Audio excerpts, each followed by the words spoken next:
হরে কৃষ্ণ কৃষ্ণ কৃষ্ণ হরে হরে, হরে রাম রাম রাম হরে হরে। বন্ধুরা, আজ 2025 সালের বিজয়া একাদশী ব্রত। এই দিন আপনারা কিছু করুন কি নাই করুন, অতি অবশ্যই একবার হলেও শ্রবণ করুন এই বিজয়া একাদশীর ব্রত মাহাত্ম্য কথা, এবং সাথে বাড়ির এই স্থানে একটি প্রদীপ প্রজ্বলন করুন। সারা বছর আপনি সুখে শান্তিতে নিজের পরিবারের সাথে দিন কাটাবেন। আপনার সকল মনস্কামনা পূর্ণ হবে, দূর হবে রোগ ব্যাধি জ্বালা যন্ত্রণা। তাই বন্ধুরা, আপনাদের প্রত্যেকের কাছে আমার একটি ছোট্ট অনুরোধ, এই ভিডিওটি আপনারা অতি অবশ্যই খুবই মনোযোগ সহকারে এবং মনে ভক্তি রেখে দেখে নিন, এবং এই ভিডিওটি থেকে একটু উপকৃত হলে এই ভিডিওটিকে অতি অবশ্যই একটি লাইক করেই যাবেন, এবং কমেন্টে জয় শ্রীকৃষ্ণ রাধে রাধে লিখেই যাবেন, এবং শেয়ার করতে ভুলবেন না আপনার নিকটবর্তী আত্মীয় স্বজন এবং বন্ধুবান্ধবদের সাথে। এর ফলে ওনারাও উপকৃত হবেন এবং আপনাকেই ধন্যবাদ জানাবেন। আর এই চ্যানেলে নতুন হয়ে থাকলে এই রকমই পূজাপাঠ রিলেটেড উপকারী ভিডিও সবার আগে পাওয়ার জন্য চ্যানেলটিকে সাবস্ক্রাইব করে পাশে থাকা বেল আইকনটি অল নোটিফিকেশনে ক্লিক করে রাখুন। বন্ধুরা, এখন শুরু করতে চলেছি এই বিজয়া একাদশীর ব্রত মাহাত্ম্য কথা। আপনারা সকলে মন প্রাণ ভরে এই ব্রত কথাটি শ্রবণ করুন।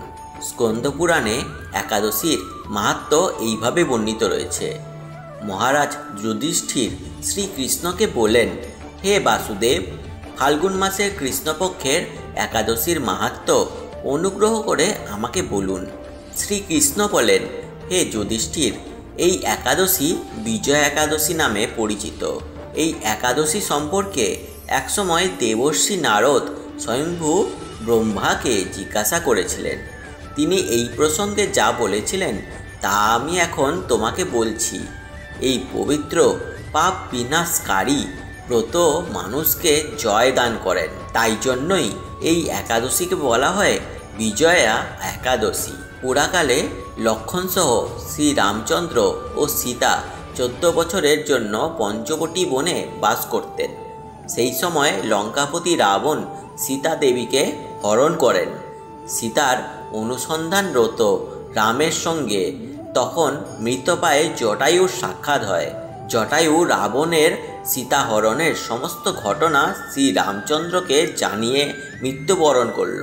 এরপর সীতা উদ্ধারের জন্য বানররাজ সুগ্রীবের কাছে তিনি বন্ধুত্ব স্থাপন করেন। ভগবান রামচন্দ্রের কৃপায় হনুমান লঙ্কায় গমন করেন।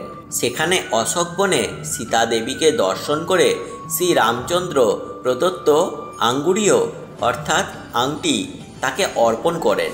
ফিরে এসে শ্রী রামচন্দ্রের কাছে লঙ্কার সমস্ত ঘটনা ব্যাখ্যা করেন। হনুমানের কথা শুনে শ্রী রামচন্দ্র সুগ্রীবের পরামর্শে সমুদ্র তীরে যান। সেই দুস্থ সমুদ্র দেখে তিনি লক্ষ্মণকে বলেন কিভাবে এই অগাধ সমুদ্র পার হওয়া যায়।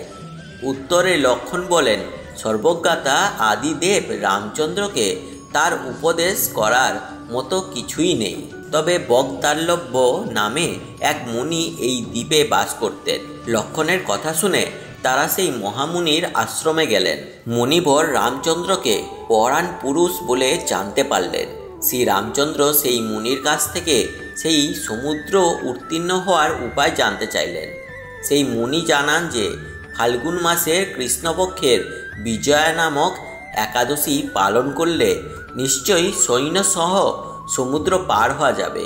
বিজয় লাভের জন্য দশমীর দিন সোনা রূপা তামা অথবা মাটির কলস সংগ্রহ করে তাতে জল ও আমপাতা দিয়ে সুগন্ধি চন্দনে সাজিয়ে তার উপরে সোনার নারায়ণ মূর্তি স্থাপন করতে হবে।